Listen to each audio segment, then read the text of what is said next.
A completely black frame with no visible content. Thank you very much, and welcome to our reservation here. What I want to talk about may create a lot of problems, or resolve a lot of problems here in Rocky Boy. It's pertaining our chief, Little Bear, and our other chief, Rocky Boy. Little Bear is a Cree, the founder of the Rocky Boys Reservation, and I am the fourth generation, along with my brother here. We're the fourth generation of this great chief, and it's always an honor for me to say stuff on behalf of myself, who I come from, where I came from, who I am. And you know, there's a lot of controversy here in Rocky Boy pertaining our culture, and I wish a lot of these people here in Rocky Boy would not do what they do around here as far as our culture is concerned. There's a lot of misinterpretation on things that has to be corrected, and it's a crying shame. It's a crying shame on the matter of our chief here. To back up a few years here. A person wearing a yellow hard hat and brown shirt stands at a microphone on a stage. Another person in a gray suit sits nearby. Text listing various government agencies and departments is visible on a backdrop behind them. We're working on the NYC program here in Rocky Boy, and we had stumbled on my grandpa's grave here at the cemetery. And man, that thing is pitiful, pitiful looking grave. And all the money the tribe has spent on themselves to betterment the tribe, they forgot about this chief. If it wasn't for this chief, Little Bear, we wouldn't be here. We wouldn't be here on this reservation. And it's a crying shame to see something like that. I would like to have one of the departments to create a big monument for this chief for the betterment of ourselves and our tribal people. It's all the places I go to, these different reservations, I see their chiefs, big monuments, and us guys here in Rocky Boy, man, it's something you got, it's got to be taken care of. It's a crying shame.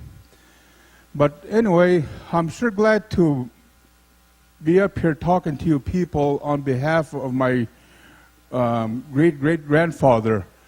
There's a lot of stuff that I have learned. A person in a yellow hard hat and pink shirt holds a microphone while standing at a podium. Behind them is a banner listing government departments including U.S. Forest Service, Department of Education, and Bureau of Indian Affairs. That I heard from my late mother, Florence Standing Rock, who is the granddaughter of Little Bear. And the majority of our people here in Rocky Boy came from this great chief. I see a lot of my relatives here that belong in this family.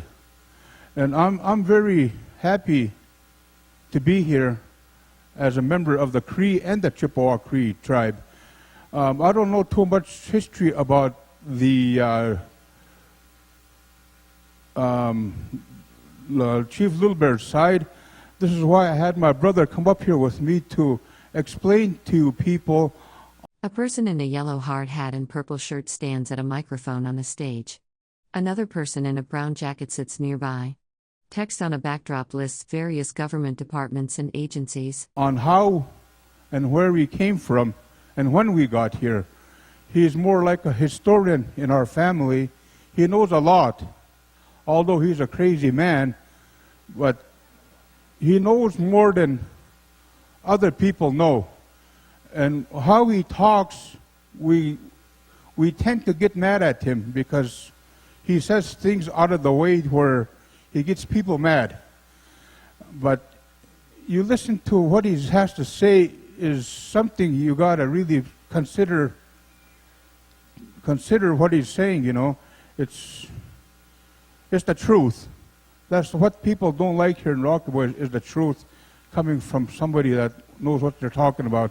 So I'd like to thank the Corps of Discovery for allowing me to talk here for a while on behalf of our chief, Little Bear. And I'd like to turn the mic over to my brother, George Denny. Thank you.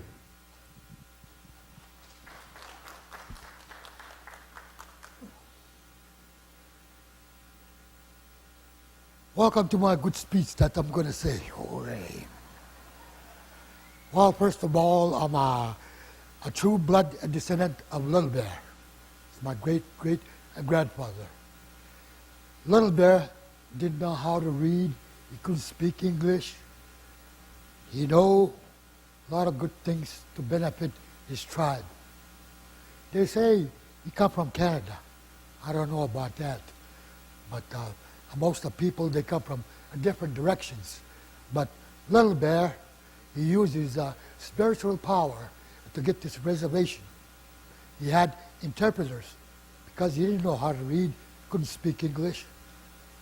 Fred Huntley was an interpreter, and Raspberry and Jim Denny, three of them.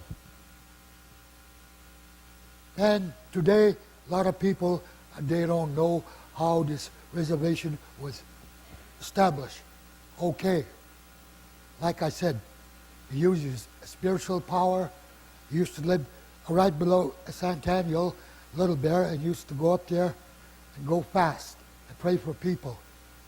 His people and his grandchildren get to grow up here to live here.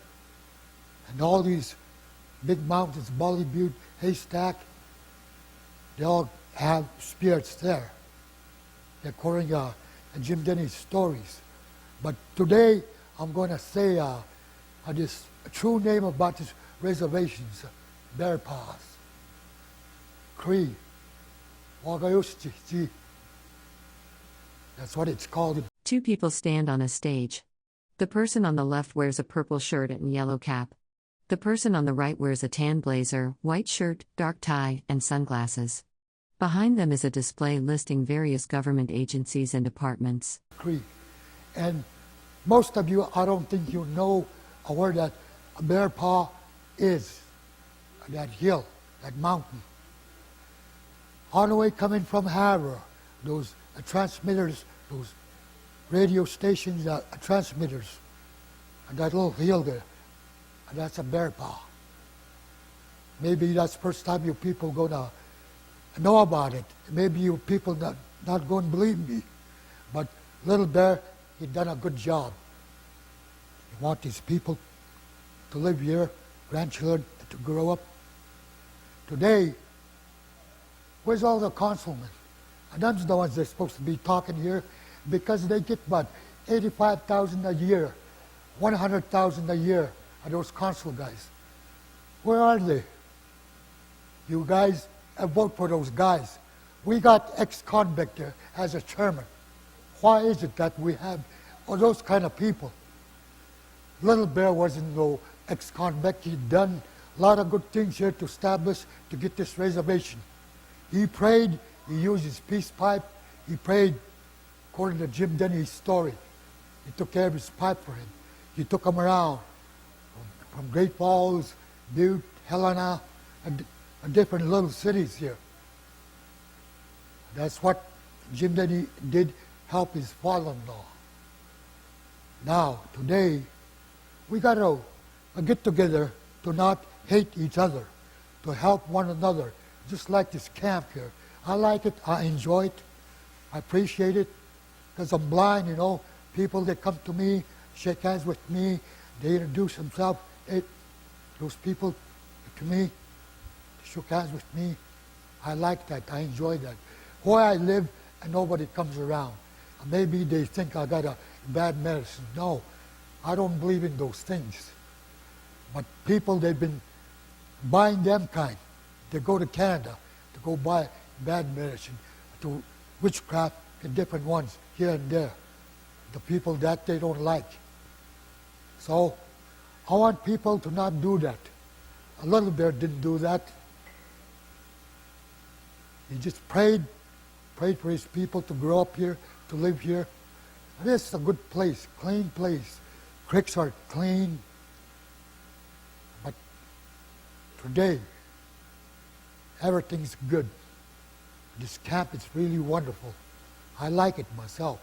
People, they talk Creeder. The little ones, they're running around, and they're healthy. Of course, I don't have nothing to eat at my house, and they feed me here. I get full too. A person in a brown suit and dark tie stands on a stage wearing a yellow cap and sunglasses, gesturing while speaking. Behind them is a banner listing various U.S. government departments and agencies. And I really appreciate your people to be here. I hope you get something out of it. The prayers that said yesterday evening, the Bidel, he used a peace pipe, he prayed for different ones. That's good, you know. That's good to pray, but stick together. And don't criticize your uncle or your auntie, your nephew or your cousin. Don't do that. Love one another. That's how Little Bear wants us people to be. So I want it that way myself.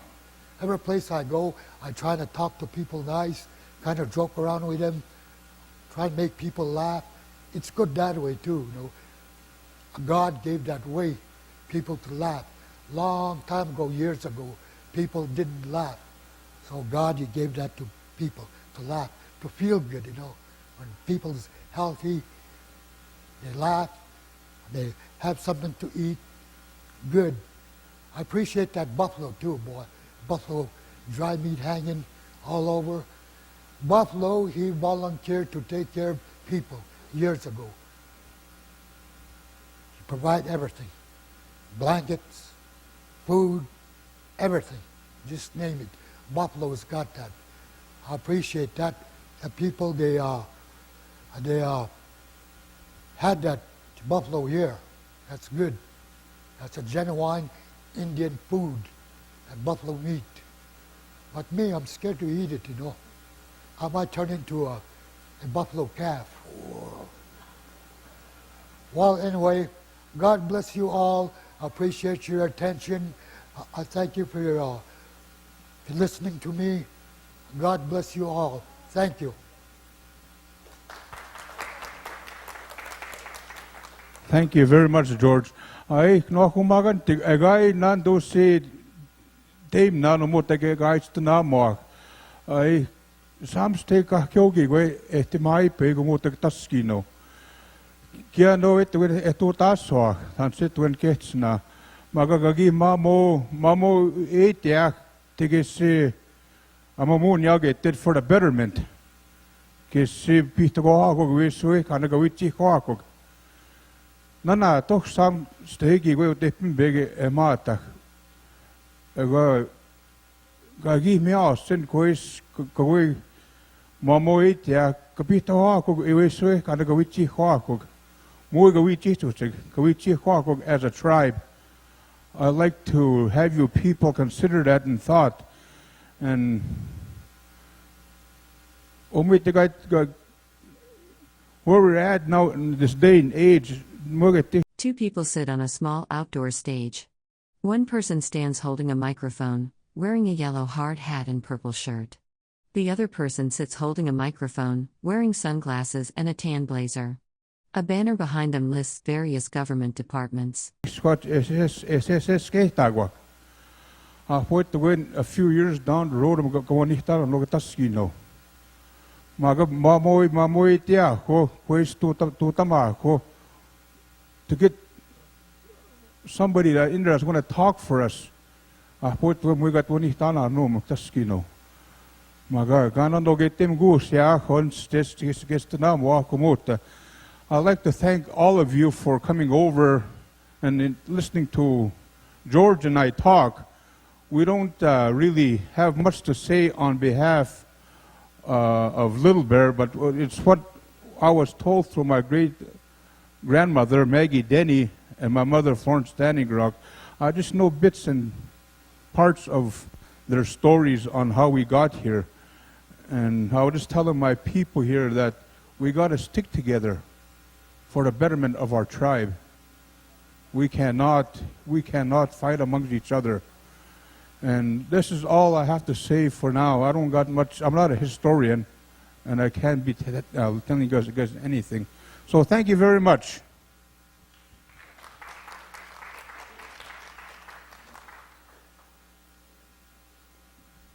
All right. Thank you, Kenneth and George, for your insights. And we're going to take a little bit of a break here.